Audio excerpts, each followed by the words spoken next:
AJ, I can identify that I've made women my God, Yeah. and I'm practicing that at the moment with my wife. Yeah. I recently been trying, or thinking about, not trying, thinking about doing something about it, Yeah. but I think it's the fear of outcomes that prevents me. This is the main problem for most of the men, Don.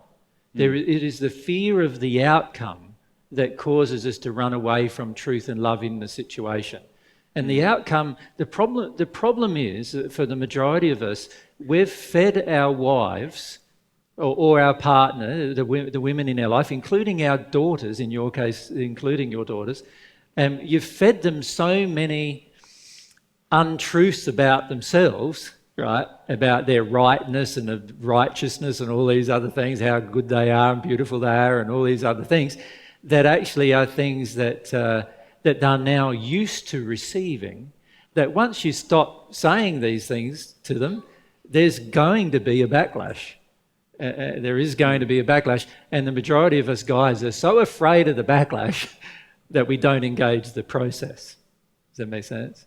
Yeah. And unfortunately, for many of these ladies, they are going to get very angry, because they are so used to receiving this kind of, princess type of treatment, that they expect it every single moment of every single day. And as soon as you don't deliver, there is going to be trouble. And this is one of the biggest problems we face, is the fear of what the trouble will be, right? And for many of us, we may find our relationships will completely disintegrate as a result, or disintegrate for a period of time, until the woman starts to be self-reflective herself. Now we can't force her to be self-reflective about what's going on. We can make suggestions, like we can say, like I've had to say to Mary at different times, babe, you've been fed this belief from your father that you should be the centre of my world and attention, and the reality is, the feeling inside of me is that Mary is, but the reality also is I'm allowed to have desires, and I'm allowed to have things in my life that I enjoy, and if you don't honour that and yet I honour yours, we're out of harmony with ethics straight away. Right? Now, either you want to address that or you don't. That's okay. If you don't, then I'm perfectly happy to live alone until such time as you come to your senses that I'm allowed to have the same kind of desires you have. Right? Now, unfortunately for many of you guys, you might be living alone for a while, or permanently from the woman that you're currently with, if you do that. Right? Because she might not have the same developed desire for truth that Mary had inside of her, where she was willing to look at these issues.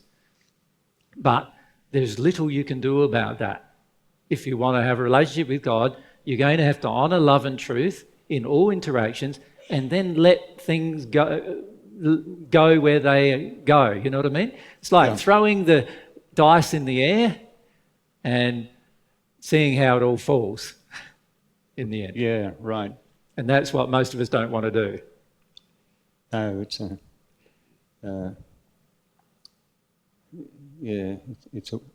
concern. It's a major concern, right? Yeah.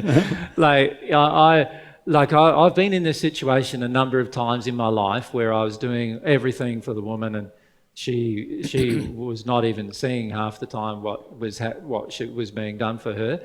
And as soon as I began to address it with the first woman, as soon as I began to address it, that was it. She didn't want a relationship anymore. Just like that. Address one thing, that's it. That's how much addiction there was to me feeding all of these things in her. Does it make sense? Yeah. Yep. Just angry and bitter. And this will be the case, and you've got to have courage. And this is where it is hard, because if the woman you are with is your soulmate, or you think she is, then it might be a bit of a hard road.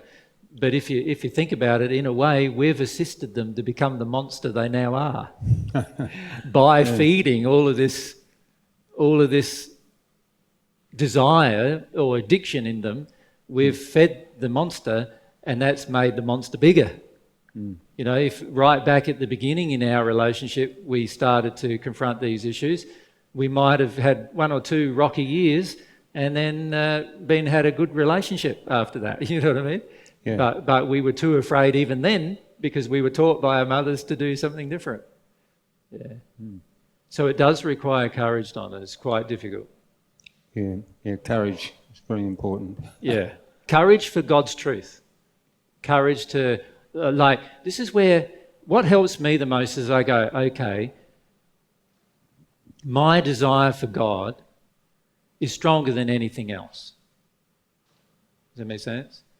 And my desire for God means that anything that's interfering with my desire for God, I've got to address if I really want to have a relationship with God. And that means I've got to, if my relationship is, if there's unloving things occurring in my relationship that I can identify, or I am feeding the addictions of my partner, which is an unloving thing to do, then I've got to address that.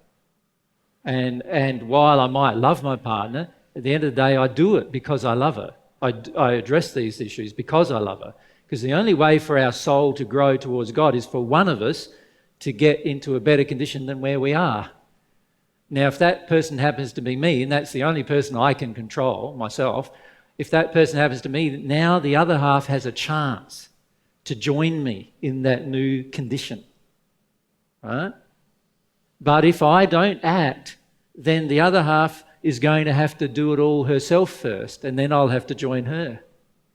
Now, I feel what is a loving thing to do for your other half is to actually do all the work you possibly can, and that will draw her to join you, or draw him to join you, if you know.